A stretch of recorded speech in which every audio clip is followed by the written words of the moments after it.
Quienes los sumergistas somos el grupo número 9, integrado por Alvarado Baker Castillo de Belín, Centeno Angie López Jorge y Valdés Víctor Isaías. El tema a exponer es la renta nacional, los precios y el mercado de trabajo. Contexto económico de Ecuador del periodo 2020-2024. Recordemos que el año 2020 fue un año de pandemia, por lo cual la economía del Ecuador decayó un 7,8% según los datos de las cuentas nacionales trimestrales. Este comportamiento se explica por el crecimiento de 11,9% de la formación bruta de capital fijo, disminución de 7,0% del gasto de consumo final de los hogares, reducción del consumo final del gobierno general de 6,1% y contracción de las exportaciones de bienes y servicios del 2,1%. De su parte, las importaciones de bienes y servicios fueron menores en 7,9% al de las registradas del año 2019. En 2021, la economía ecuatoriana creció un 4,2%. Este incremento fue impulsado por la variación positiva del gasto de consumo final de los hogares y la formación bruta de la capital. Cabe destacar que el consumo de los hogares superó los niveles del 2019. La mayor actividad económica se reflejó en el aumento de los precios. La inflación en diciembre de 2021 fue de 1,94%. En 2021 se observó también una disminución de tasa de desempleo. En el sector financiero se observó la recuperación de los depósitos del sector privado, en las entidades financieras nacionales y crédito y mutualista. En 2022 se presentó una recuperación de la economía superior a lo previsto, con un crecimiento del 2,9%, explicado fundamentalmente por una recuperación del consumo de los hogares. La inflación anual cerró cerca de 3,7%, una de las más altas desde la dolarización, aunque todavía moderada comparada con varios países vecinos. A pesar de la recuperación del PIB, la mejora del empleo fue lenta y desigual. Las principales características fueron el empleo adecuado, la informalidad y el subempleo. En 2023 la economía creció 2,4%. El PIB per cápita también creció alrededor de 1,7%. En el boletín técnico de la INEC se reporta la tasa de participación global un 67,0%, la tasa del empleo adecuado, es decir, quienes ganan al menos el salario mínimo y trabajan 40 horas a la semana, un 35,5%, el subempleo un 20,2% y el desempleo un 3,7%. En 2024 la economía se contrajo un 2,0% debido a que en ese año Ecuador vivió una crisis energética, sequía, que fueron consideradas una de las más fuertes de los últimos 60 años, lo que generó demasiados apagones y cortes de electricidad.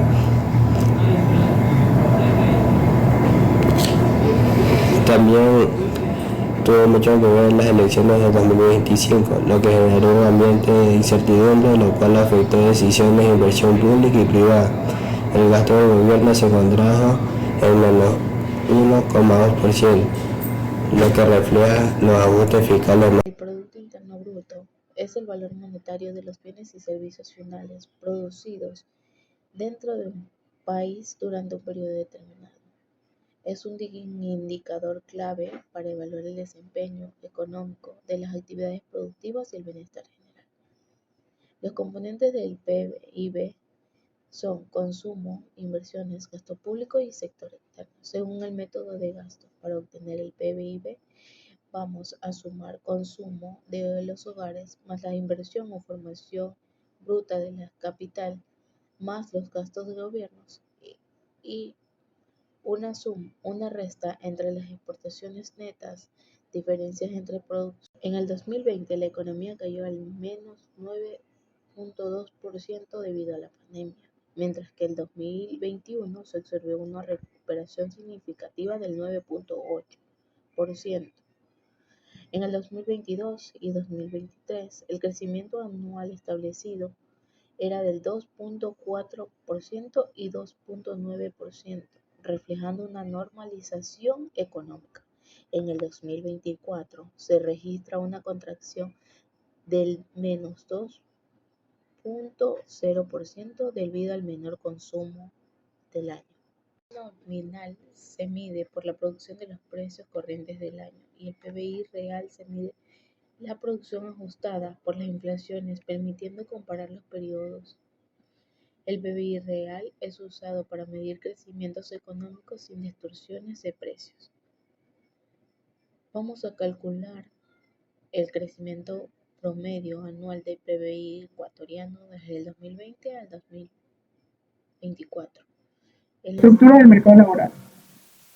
Según la Encuesta Nacional de Desempleo, Desempleo y Subempleo, conocida como ENEDU, del INEC, el Instituto Nacional de Encuestas y Censos, esta encuesta muestra datos esenciales que se dividen en tres grandes categorías más allá del desempleo tradicional. Está el empleo adecuado, el subempleo y la informalidad. El empleo adecuado es el empleo de calidad que se cumple cuando la persona trabaja 40 horas a la semana y gana igual o más que el salario básico unificado. El subempleo es cuando la persona tiene tiempo para generar más ingresos, o sea, tiene un empleo y trabaja un poco más de tiempo.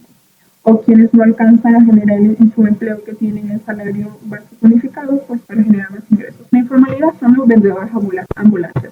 Estos no llevan algún registro o formalidades legales. Punto 2, evolución reciente durante el periodo 2020-2024. En el periodo 2020-2024 estuvo marcado por el shock de la pandemia. En el 2020 desplomó el desempleo subió. Luego hubo una recuperación global en el 2021 hasta el 2023. El desempleo se mantuvo relativamente bajo, sí, pero esas cifras eran engañosas, no se puede determinar sí o sí no. Entonces, buscando la calidad en el empleo, en el 2024 solo un 35% de la población tenía empleo adecuado, mientras que en el subempleo superaba el 20%, mostrando una precariedad laboral. 3. Las relaciones macroeconómicas, utilizando la ley de Auckland, crecimiento, desempleo, o la curva de Phillips, desempleo, inflación.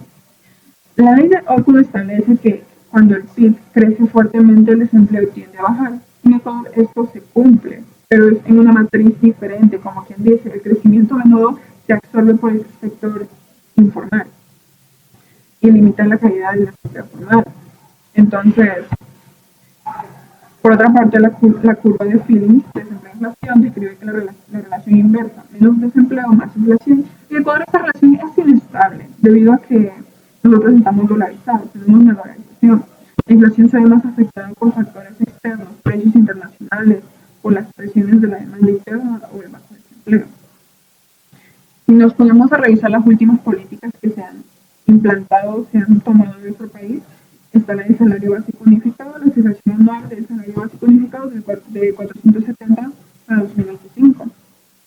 Los ajustes públicos, la reestructuración y recortes en el sector público, como los despidos que hubieron ahora último en este año 2025, para reducir el gasto fiscal, pero pueden generar desempleo de corto plazo. Acuerdos con el Fondo Monetario Internacional, los acuerdos con las organizaciones multilaterales buscan la estabilidad, lo que puede impulsar la inversión a largo plazo, pero a menudo requieren fiscales que limiten el empleo público en el corto plazo. A continuación voy a presentar el análisis de la gráfica, la tasa de indicadores de empleo, cómo se nos pide indicar el desempleo, cómo se calcula el desempleo, tomamos las fórmulas básicas utilizadas por el INEC, el Instituto Nacional de Encuestas y Censos, que nos da que el desempleo sube a la población desocupada por personas económicamente activas por 100. Entonces, si nos podemos visualizar desde el año 2021 hasta el 2024, porque datos para el 2020 no se pudieron encontrar, el desempleo ha ido disminuyendo y esos son puntos favorables para nosotros porque hay menos desempleo, o que hay más empleo. Las personas pueden subsistir. Entonces, año a año, desde el 2021 al 2022 bajó un 1%, del 2020 al 2023 bajó también un 1%, y del 2023 al 2024 sí bajó, no se ve tan notoria la diferencia, pero sí bajó. Para el PIB, como podemos observar, desde el 2019 tuvimos un PIB de 107.595 millones. Entonces, para el 2020 sí bajó totalmente debido a lo que sucedió en la pandemia que afectó a todos los países en general. De ahí se fue viendo ya una recuperación como tal, en el 2021 ya fue subiendo un poco más, en el 2022 también, en el 2023 también, y en el 2024 pues estábamos con un buen PIB, la verdad. En síntesis, el mercado laboral ecuatoriano se caracteriza por un desempleo relativamente bajo, pero una calidad de empleo insuficiente. El crecimiento económico sí ayuda a reducir el desempleo, según la ley de Ockham, pero la alta informalidad estructural y dolarización hace que la dinámica sea única. A pesar de los desafíos socioeconómicos y políticos entre 2023 y 2024, el país ha mantenido un crecimiento positivo del PIB. Eso debido en gran medida a la resiliencia del sector exportador.